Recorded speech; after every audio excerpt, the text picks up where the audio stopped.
যারা আমার দেশের সার্বভৌমত্বকে বিশ্বাস করে না, যারা আমার দেশের সম্ভাবনাকে বিশ্বাস করে না, যারা ভোটাধিকারকে বিশ্বাস করে না, মানবাধিকারকে বিশ্বাস করে না, যারা এই দেশের সন্তানদেরকে বিশ্বাস করে না, আপনারা যেহেতু তাদেরকে আশ্রয় প্রশ্রয় দিচ্ছেন, কথা স্পষ্ট করে বলে দিতে চাই, ভারতের যারা সেপারেটিস্ট আছে বাংলাদেশে আমরা তাদেরকে আশ্রয় প্রশ্রয় দিয়ে যে সেভেন সিস্টার রয়েছে সেটাকে বাংলাদেশ থেকে, ভারত থেকে আলাদা করে দেব।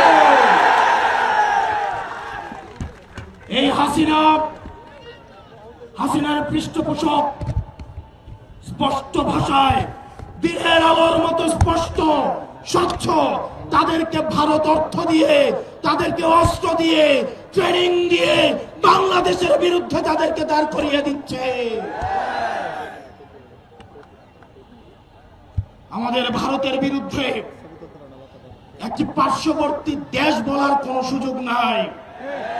আপনার জবানে স্পষ্ট করতে হবে এই বাংলাদেশকে ভারত একটা ফিলিস্তিন বানাইতে চায়।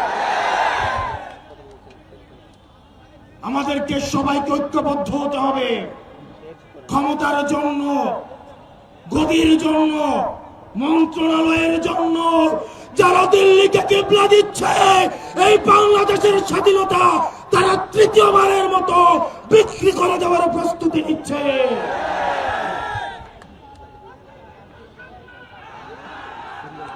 প্রিয় মুক্তিকামী জনতা, আপনার আমার মৃত্যু এই নির্বাচন কমিশনের কাছে কেবলমাত্র একটি সংখ্যা। অথর্ব নির্বাচন কমিশন বলে হাদির মৃত্যু নাকি একটি বিচ্ছিন্ন ঘটনা। এই স্পাইনলেস মেরুদণ্ডবিহীন ইলেকশন কমিশনার, আমরা এমন একটি বিচ্ছিন্ন ঘটনা তোমার সাথে যেন ঘটে সেটির অপেক্ষায় থাকলাম। ইলেকশন কমিশনার কাদের প্রেসক্রিপশনে নিয়োজিত, কারা তাকে নিয়োগ করেছে?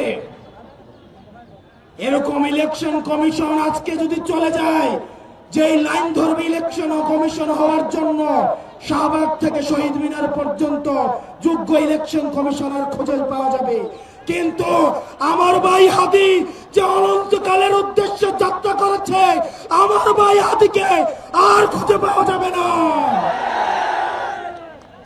প্রিয় মুক্তিকামী সংগ্রামী জনতা, আপনারা জানেন আমাদের দেশে এক শ্রেণীর আওয়ামী লীগ রয়েছে,